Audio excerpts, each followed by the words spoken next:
Hi everyone, I am Akshay from Syracuse University, and today I'll be presenting our work titled A Voxel Representation Based Evolutionary Data Generator of Adversarial Objects for AI Agents. This work is in collaboration with Professor Garrett Katz and Professor C.K. Mohan, and they're both professors at Syracuse University. So since this paper is about adversarial object generation, in this presentation we will talk about a small introduction on why adversarial objects are important, background which includes like different data sets that are already out there for 3D objects, the methodology we are using to develop these adversarial objects, experiments and results that we have. Our experiments are primarily robotic grasping. And finally, we will end with future work and conclusion. So AI models today perform impressively across various domains such as robotics, computer vision, and simulation. However, despite these advances, AI systems remain vulnerable to adversarial attacks. These are inputs that are specifically crafted to fool models into making mistakes.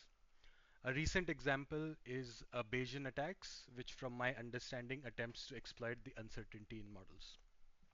And so most adversarial research focuses on 2D objects and very few considers 3D objects. Um, and even when they consider 3D objects, they consider 2D projections of 3D objects. And so why use 3D adversarial objects? So why is it important to look at adversarial attacks in 3D? Firstly, they are critical for stress testing AI models. They help us explore edge cases that might rarely occur in practice, but could cause catastrophic failures if they do. A 3D adversarial object is designed to look highly similar to benign or normal versions of objects, but cause AI systems to either misclassify or fail at tasks such as manipulation and grasping. In robotics, for instance, which we have done experiments on, a tiny structural change could make the object impossible to pick up, even if it looks nearly the same to humans. And so moving on to the background, these are the other data sets that are out there for 3D objects. And so ShapeNet is a large-scale repository of 3D CAD models across object categories. The ModelNet contains thousands of 3D objects and is used as a benchmark for deep learning and 3D vision tasks. The EGAD, or the Evolved Grasping Analysis dataset, is a collection of 3D printable objects designed specifically for evaluating grasping systems. The EGAD is interesting because it labels objects with both a complexity index and a grasp difficulty index. However, it lacks a similarity index, which is important if we want to measure this, how similar it is to other objects. Our methodology incorporates some key features or key ideas. So first, we are using a voxel representation. A voxel is a 3D equivalent of a pixel. And we are using genetic algorithms where the crossover combines shapes and the mutation changes individual voxels. We are also using a fitness function to measure how difficult it is for an AI system, such as a robot, to handle these objects. This approach lets us generate objects that are more adversarial in each generation, or they're adversarial across generations, but still remain similar in appearance. And so before we can do any experiments, we have to create these objects. To begin generating adversarial objects, we first need a parent object or a seed object. We have two methods for this. We can grow uh, uh, we can randomly grow voxels into an object using an algorithm, and this algorithm and the algorithm we have used is available in the paper. Uh, the second method is to voxelize real-world objects. So as you can see on the right, there's a STL file of a duck, and then we have voxelized it with different resolutions. Controlling the resolutions helps us decide how much computation we want to do. So lower resolution results in simpler objects but faster computation, and higher resolution allows for finer details and more complex objects but is computationally more expensive. Once we have the seed objects, we evolve them using a genetic algorithm. Mutation involves changing a single voxel's position in our experiments, but you can easily change a set of voxels to a different position. Uh, we are also using a slight variation to traditional mutation operations, which we will show on the next slide. And the crossover is a one-point crossover to combine parts of two parents. So if we use two parents, you can take parts of parent A and parent B and combine it into a new shape or a new object. We also define similarity index using 3D Jacquard index or intersection over union, which measures how similar an object is generally to its parent. So in our mutation, we have modified the mutation a little bit to achieve higher similarity values. There is a relationship between the mutation algorithm you're using and the similarity index.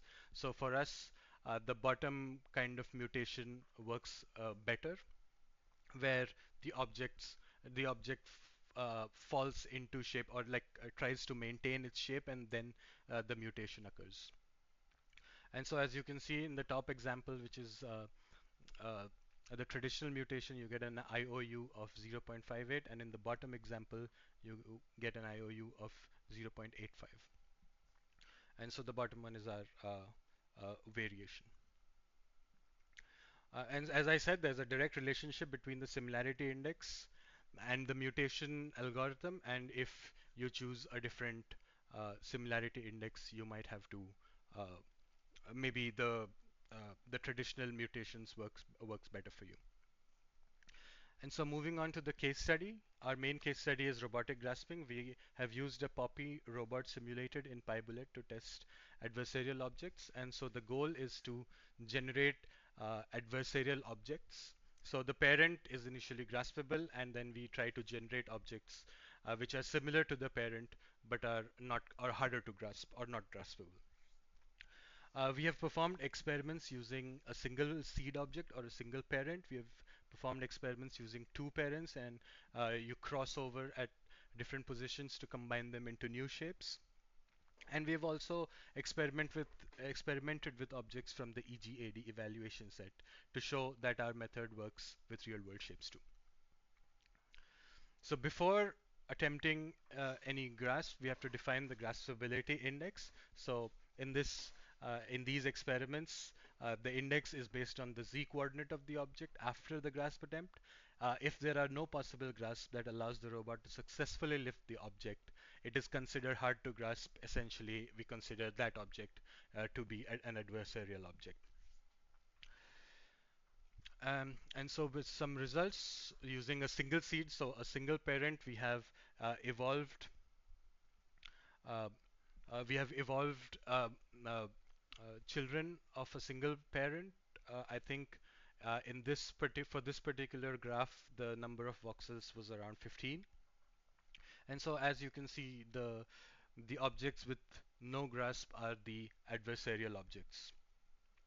And these results show that even smaller changes can defeat the robot's grasping strategy while still keeping the overall shape very similar. So all these have a IOU of above 0.8. We've also done experiments using two seed objects, so two parents, but and we have generated uh, new objects with zero possible grasps, and all of these objects that we are reporting are distinct objects.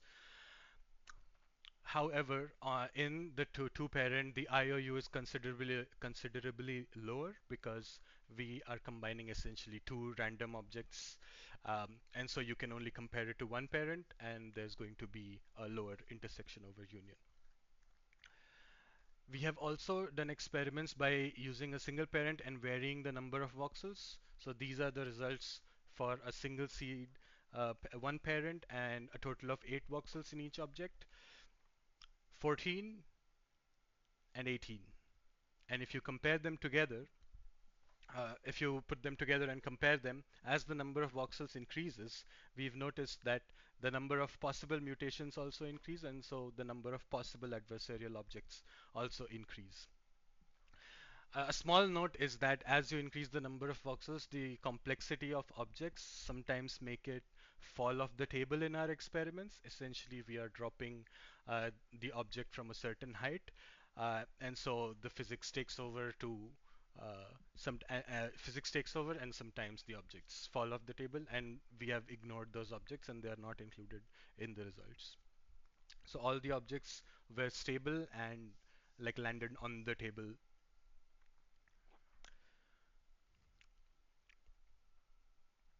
Right. To test our method, as I said, on real-world shapes, we've chosen the object F6. So the EGAD objects have a complexity index from A to G and a grasp difficulty index of 0 to 6. So we've chosen the second most complex object and uh, uh, the second most or the most difficult to grasp in that particular complexity index. And so we voxelize this object to contain 45 voxels, and as you can see, our grasper is able to grasp it. And so after running our generator and the genetic algorithm, we are able to produce over 80 adversarial versions.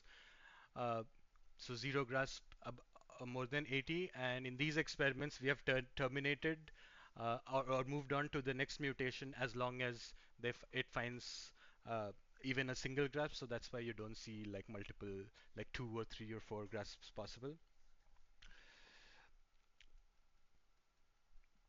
So this demonstrates the flexibility, and it can be applied to other data sets or real objects too.